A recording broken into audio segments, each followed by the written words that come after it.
आज देश देख रहा है कि कैसे कुछ लोग सिर्फ विरोध के लिए विरोध कर रहे हैं।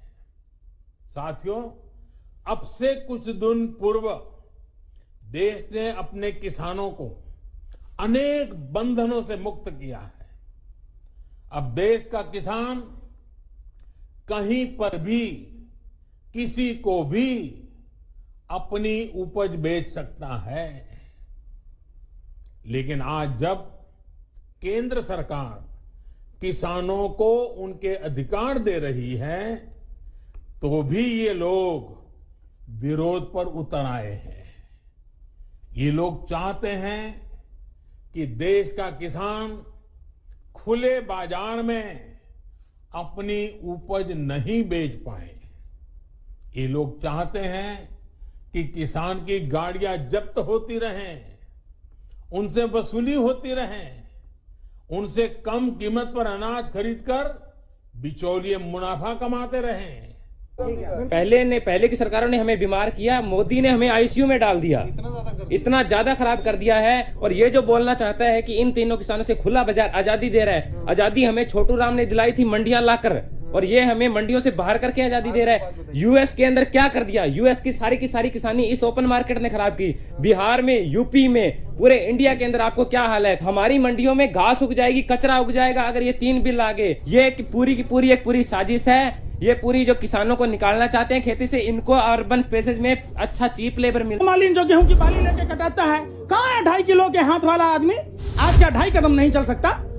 कहाँ है अमिताभ बच्चन, अनुपम खेर, कहाँ है अजय देवगन? ये सब अन्ना हजारे कुंभकर्ण के रिकॉर्ड को पीछे छोड़ दिया। अरे कहाँ किस गुफा में छुपा है भैया? कहाँ है अन्ना हजारे 2.25 आंख वाला बाबा? खाली शहद में चीनी मिला के बेचिएगा? कह रहे किसानों के लिए भी सुनिएगा। सलवार पहन के जो भाग गया हो गया अमीर, और जो अंग्रेजों से माफी मांगा हो गया वीर। कौन है कपिल मिश्रा? ये देश कपिल मिश्रा के बाप की बपूती है। ये खुद ही आतंकवादी हैं, टुकड़े टुकड़े गैंग के लोग हैं। जितने सरकार में बैठे लोग हैं, ये वही लोग हैं जो देश को आजाद नहीं होने देना चाह रहे थे। ये अंग्रेजों के दलाल और मुखबिरों की टोली है। जो लोग 1947 में मुस्लिम लीग के फजाहुल के साथ सरकार बनाई थी, ये वही श्यामा प्रसाद मुखर्जी के लोग हैं। 1942 में भारत छोड़ो आंदोलन को कुचलने की बात की थी। 1943 में गुलाम हुसैन उद्दौला खां और जिन्ना के साथ सिंध प्रांत में सरकार बनाई थी और धर्म के आधार पर विभाजन की बात की, अखंड भारत को खंड खंड किया। एक बात बताइए, आज बाबा साहब अम्बेडकर की पुण्यतिथि है। उनके पुण्यतिथि पर उनको विनम्र श्रद्धांजलि अर्पित करते हैं। बाबा अंग्रेजों ने कहा था कि भारत में अलग अलग जातियों के लोग रहते हैं, अलग अलग धर्मों के लोग रहते हैं, अलग अलग प्रांतों के लोग रहते हैं, ये ज्यादा दिन तक आजाद नहीं रह सकते। बाबा साहब अम्बेडकर ने उसके जवाब में क्षमता मूलक समाज की बात की थी, धर्मनिरपेक्ष राष्ट्र की बात की थी। आज इसी कारण अखंड भारत बन के रहा। ये वही लोग हैं जो एक बात बताइए, 80,000 स्वतंत्रता सेनानियों में सेलुलर जेल में जो 80,000 स्वतंत्रता सेनानी बंद थे, उसमें सावरकर का क्या जीजा या फूफा लगता था? गोरा अंग्रेज जो उनको 60 रुपया महीना पेंशन देता था, इसी बात का न देता था। आपने देखा होगा, जो लोग देश में, जब देश आजादी की लड़ाई लड़ रहा था, जो लोग अंग्रेजों की दलाली कर रहा था, कौन था वो? सूर्य नारायण कौन था? हेडगेवार का दोस्त था, जिसके गवाही से भगत सिंह को फांसी मिली थी। आपको भूलना नहीं चाहिए, ये वही कौम है जिसने देश को आजाद कराया। ये वही कौम है जिसने, गुरु नानक ने धर्म क्या है, मानवता के लिए धर्म जाना जाता है, उसकी परिभाषा बताई। ये वही कौम के लोग हैं जो छुआछूत, अमीरी गरीबी को दूर किया। आप जब लंगर खाने जाओगे तो आपके जूतों में पॉलिश करके मिलता है। आपको वहां ये नहीं पूछा जाता कि आप किस जाति और किस धर्म के हैं। दूसरी बात, कितनी विचित्र मानसिकता के लोग हैं। अरे कुत्ता भी रोटी खाता है मनोज तिवारी जी। हौसली रिंकिया के पापा है जो 5 रुपया के अंडा के लिए ब्राह्मण होके बिग बॉस में छीछा लेदर करता है। अरे उस कुत्ते से सीखा होता। जो कुत्ता मालिक का रोटी खाता है तो उसके सामने पूंछ हिलाता है, उसकी वफादारी करता है। कोई अनजान आदमी आने पर भौंकता है, नहीं होता है अनजान को काट लेता है। आप तो उस कुत्ते से भी गए गुजरे लोग हो, निकम्मो जाहिलो। जिस किसान भाई का, जो पालनहार देश के अन्नदाता किसान भाइयों की रोटी खाते हो, उसे ही खालिस्तान एंगल से जोड़ रहे हो। आतंकवादियों कह रहे हो, टुकड़े टुकड़े गैंग के लोग कह रहे हो। अरे देश ने देखा, कल भी आप टुकड़े टुकड़े गैंग के लोग थे, आज भी टुकड़े टुकड़े गैंग के लोग हो। ये देश आपके बाप की जागीर नहीं है। गीले चावल में थोड़ी सी गलती से शक्कर क्या गिर गई, आप उसको खीर समझ बैठे। देश की भोली भाली जनता ने आपको वोट क्या दे दिया, अपने बाप की जागीर समझ बैठे। चंद कदम की दूरी पर सत्ता में बैठे हुए हुक्मरान के लोग हैं जो 2014 में कहते हैं, कहां गया ओपी धनखड़, कहां है राजनाथ सिंह, कहां है हेमा मालिनी जो गेहूं की बाली लेके कटाता है, कहां है 2.5 किलो के हाथ वाला आदमी, आज क्या 2.5 कदम नहीं चल सकता, कहां है अमिताभ बच्चन, अनुपम खेर, कहां है अजय देवगन। ये सब देखिए, ये विचित्र मानसिकता के लोग हैं, ये मानसिक दिवालियेपन के लोग हैं। एक और देख लीजिए, अन्ना हजारे कुंभकर्ण के रिकॉर्ड को पीछे छोड़ दिया।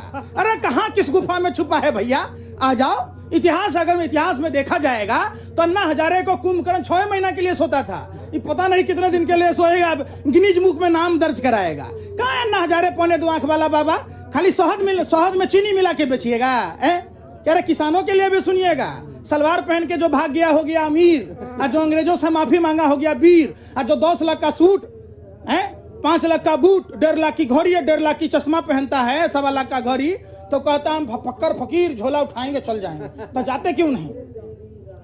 ये कहते हैं प्रधानमंत्री जी, माँ गंगा बुला रही है, माँ गोमती बुलाती है, माँ नर्मदा बुलाती है। अरे निकम्मो, आपको जसोदाबेन बुला रही है, जाओ, जिसको भरी जवानी छोड़ दिया आपने, ऐसा फायदा पहुंचा के आए, भरी जवानी बेचारी घुट घुट कर मर रही है। आज वही बात कह रहे हैं, हम किसानों के फायदा के लिए कह रहे हैं, ऐसा फायदा नहीं चाहिए। कौन है कपिल मिश्रा? वही कपिल मिश्रा है जो दिल्ली विधानसभा में कहा था कि प्रधानमंत्री जी सेक्स रैकेट में शामिल थे। उसका ऑडियो है, प्रधानमंत्री को आईएसआई का एजेंट कह रहा था। क्या प्रधानमंत्री और भाजपा के लोग कपिल मिश्रा से डरे हुए? ये देश कपिल मिश्रा के बाप की बपोती है। कौन है कपिल मिश्रा? 2 करोड़ के लुच्चा लफंगे को आप बना देते, आप लोग मीडिया के लोग ऐसे कि वो कपिल मिश्रा कौन है? अरे टिकट दिया, बीजेपी डरा हुआ था कि प्रधानमंत्री को सेक्स रैकेट में शामिल होने का आरोप लगाया था, प्रधानमंत्री पर आईएसआई का एजेंट होने का आरोप लगाया था, इसलिए बीजेपी का लोग डरा हुआ है। देश का जनता थोड़ा डरेगा, हम क्यों डरेंगे बताओ? बिल्कुल, ये देखिए लंबी लड़ाई होगी। हमारे बाप दादाओं ने गोरों को भगाया था, अब हम देश की सभी आवाम को, इन काले चोरों को भगाना होगा। जितना गोरे अंग्रेजों ने देश को नहीं लूटा, उतना ये काले। एक बात बताइए, 103 साल पहले इसी गुजरात से राष्ट्रपिता महात्मा गांधी जी थे। बिहार में जब कॉन्ट्रैक्ट फार्मिंग चलता था, नील की खेती का विरोध किया था, आपने सुना होगा। सारी मीडिया कर रही है, चंद कुछ लोग बचे हैं जो आज किसानों को बदनाम करने वाले मीडिया के लोग 10-10 आदमी को पकड़ के लाते हैं। आप किसान हैं, आप किसान हैं। अरे तुम अपने किराए के टटुओं को लाके किसानों को बदनाम करते हो, ये नहीं चलेगा। बिल्कुल, रजत शर्मा, अर्नब गोस्वामी, अंजना ओम कश्यप जैसे लोगों की बात की जाती है, दीपक चौरसिया जैसे लोगों की बात की जाती है, तिहारी सुधीर आप उस समय क्यों नहीं पूछते हैं तिहारी से? उसका मालिक उसका मालिक सुभाष चंद्रा 35,000 करोड़ रुपया लेके फुर हो जाता है। देश के नेता किसान भाई दिल्ली में नहीं आ सकते? एक बात बताइए, आप डीएनए क्यों नहीं कर रहा?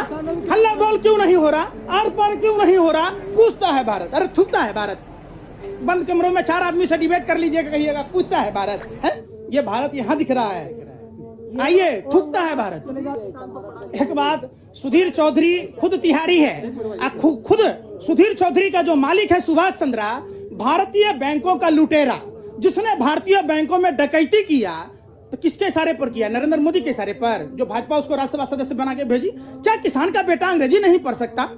सुधीर चौधरी जैसे 2 कौड़ी के लुच्चे लफंगे पत्रकार को यह नहीं पता कि देश में पढ़े लिखे एक से लाल बहादुर शास्त्री भी किसान के बेटे थे, तो क्या वो पढ़े लिखे नहीं थे?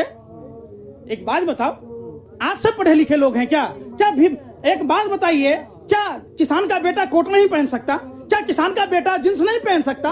कैसे विकृत मानसिकता के लोग हैं ये गाय के गोबर खाने वाले लोग, सुअर के गोबर न लीपने के न पोतने के, वही हाल है। ये सरकार की दलाली में इतने मशगूल हैं कि जो भाजपा IT सेल स्क्रिप्ट लिख के देता है वही एजेंडा चलाते हैं। देवल बीजेपी में है ना, असर पड़ेगा ना? तारीख पर तारीख। अरे भैया, हल निकालना है तो जनसंवाद लगाइए ना पार्लियामेंट सीट पर। शर्म आ रहा है क्या? दाल में काला नहीं है, पूरी दाल काली है। एक बात बताइए, जब किसान कह रहे हैं, जब जो भाजपा अपने सदस्यता अभियान के लिए नंबर जारी करती है, टोल फ्री नंबर, जो सीए एनआरसी के समर्थन के लिए नंबर जारी करती है, उस नरेंद्र मोदी जी को और कृषि मंत्री को, तरीपार गृह मंत्री को क्या नंबर जारी करने में शर्म आ रहा है? इन बेशर्मों को, रंगा बिल्ला की जोड़ी को।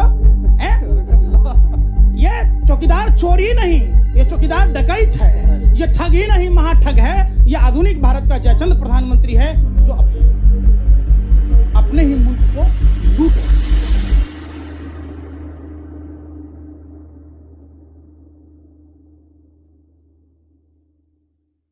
आप कुछ ऐसा बोल दें, आपके मुंह से गलती है, साफ दिल होने की वजह से। ये नहीं कि आपकी नीयत में कुछ मारा है, गलत है। मरने के लिए आए, अपनी जमीन बचाने के लिए आए, असी कोई घूमने नहीं आए। आपको बहकाया तो नहीं जा रहा है? असी कोई मूर्ख आदमी है, बकाया जा, मेरी जमीन जाती है, मैनू कौन बोलूगा? ये लोग बोलते हैं किसान को किसी ने बहकाया है। बहकाया तो मोदी को है, अडानी अंबानी ने, उसने भड़काया है, हमें किसी ने नहीं भड़काया। अभी 4 दौर की बातचीत हो गई है सरकार से, अब ये नहीं माने तो आप क्या करेंगे? नहीं जाएंगे यहाँ से, नहीं जाएंगे। इनको मना के छोड़ेंगे, मना के जाएंगे इनको। ये कानून वापस जितनी देर तक नहीं होगा, हम नहीं हिलेंगे यहाँ। इतिहास बदलता है, अपनी करवट लेता है, वो दिन आता है, वो दिन आ गया, बहुत ही दूर नहीं है। अब मोदी को बताएंगे, इन्होंने सरदारों से पंगा लिया है। अब हमारे बच्चे भी बोल रहे हैं हम नहीं लड़ेंगे, गोली नहीं खाएंगे। ये ले जाए अपनी वो कच्छों वाली सेना। अंग्रेज ईस्ट इंडिया कंपनी लेकर आए थे, ये अडानी अंबानी लेकर आके बेचेंगे देश को बेचेंगे, गुलाम होगा देश। अगर मुस्लिम अपने हकों के लिए खड़े हों तो वो आतंकवादी है, अगर सिख अपने हकों के लिए खड़े हों तो वो खालिस्तानी है, शहरी अपने हक के लिए खड़ा हो तो वो अर्बन नक्सल है। आज यहाँ पे अर्बन नक्सल और खालिस्तानी और आतंकवादी मिलके लंगर चला रहे हैं ना यहाँ पे। दिल्ली हमारी है, इनके बाप की है, मोदी के बाप की है दिल्ली हमारी है।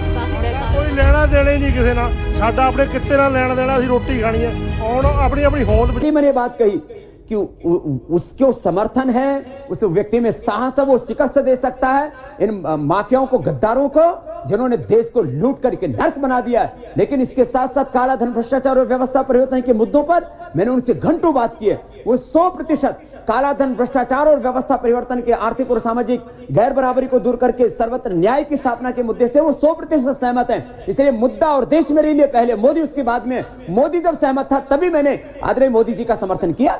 हिंदुस्तान का शहजादा वो राजकुमार जिसने 10-12 सालों में कुछ करके नहीं दिखाया। 300 सांसदों के साथ मोदी जी को दिल्ली के सिंहासन में बैठाइए और फिर जो आप अपेक्षाएं करते हैं। तो आखिर कोई आतंकवादी तो है नहीं नरेंद्र मोदी। तो मैंने जो समर्थन किया है वो देश को आगे रख करके किया है, मुद्दों को आगे रख करके किया है। वो सबका इलाज कर रहा, अपनी आंख का इलाज करा उसने। उनका आंख तो ठीक है, और नू आंख से क्यों मारे वो? अरे तुम जैसों ने नाश करा, तुम जैसे पत्रकारों ने पूरे दिन चलाया टीवी पे, हर कोरोना की दवाई, और सांझ को वही नौकर करके आंख मार के और बोला कोरोना की नाती भैया। किसी भी पार्टी का यो पट्टा हो ना, जिसके गले में बन जा कुत्ता ही बन जाओ। ये कातिया, ये पट्टा इंसान को कुत्ता बना देता है। बताओ इस देश का दुर्भाग्य क्या, जिसका सारा खानदान कोरोना से पीड़ित रहा हो, वो हमें कोरोना से बचने के उपाय बता रहा। अमिताभ, तो अगर किसान खेत में अच्छे लगते हैं तो दलाली करते अच्छे लगते हैं, उस कुर्सी पे बिल्कुल अच्छे नहीं लगते। अरे यार वो ने तो नू भी कही थी विकास होगा, 7 साल हो गए, कितना बड़ा हो गया? अरे जरा तो पीछे कोई हो, विकास तो इतना बड़ा हो गया होगा। 7 साल का कौन से स्कूल में पढ़ा तू बता रहा है? किसी की माँ ने दूध पिया जो हमें बका ले।